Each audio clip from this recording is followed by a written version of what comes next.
अनि आज म फेरि शनिबारको दिन काम साम छैन, छोरीसँग खेल्दैछु।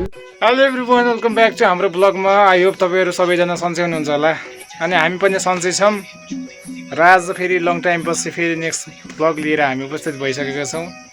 यता मेम साहब हो, यता मेम साहब, अनि यहाँ फेरि सुकुम सुकुम मेरो पुङ्कु। ल ब्लग हो, क्यामेरा हेरिदेऊ। क्यामेरा भनेपछि त मेरो भुङ्कुले एकदम है क्यामेरा हेरिदिनु छ, क्यामेरा हेरिदिनु छ। उता हेर्देऊ, तिम्रो क्यामेरा त उहाँ गइरहेछ। हेर्देऊ, मोबाइल त उहाँ छ। मोबाइल भनेपछि त मेरो छोरीले हिजो उनले यति छेरिन गाई छैन, लास छेरेर अनि हामी हस्पिटल पनि पुग्यौँ। तर हस्पिटलमा गएको एकदम केही त भएर हुन्छ, अनि आमालाई चिसो लागेको कारण भन्छ डक्टरहरू, त्यस्तो भन्नुभएको थियो। अब उसलाई चाहिँ पेट लागिरहेको छ, अब टेन्सन पनि लाउने, फेरि बच्चाहरूले यस्तो केही भयो भने होइन। हिजो 7-8 पटक दिशा गरिरहेको थियो, आज चाहिँ अलि दुध सुध पेलेको भएर हो कि कन्ट्रोल भइरहेछ आज चाहिँ। ए कतिले ध्यान दिएला चुन्थिन्, ल उता कोल्देऊ खेल्देऊ।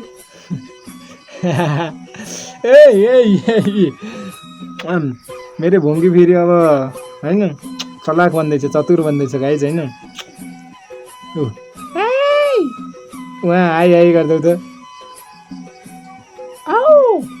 हामी आज बाबा छोरी दिनभरि खेल्छौँ। आज कामकाज केही पनि छैन अनि यत्तिकै अब भुङ्कुसँग एकदम टाइम पास पनि हुने आज। अनि गर्मी छ, त्यही भएर भुङ्कुलाई मैले कपडाहरू पुरै खोलेर नाङ्गै सुताइदिने हो अब एकछिनमा। यता फेरि मेम साहबको फेरि छुट्टै छ प्लान, सब्जी गराउनु भएको छ यस्तो, अनि यस्तै छ। के पकाउने हो र आज, तरकारी के छ?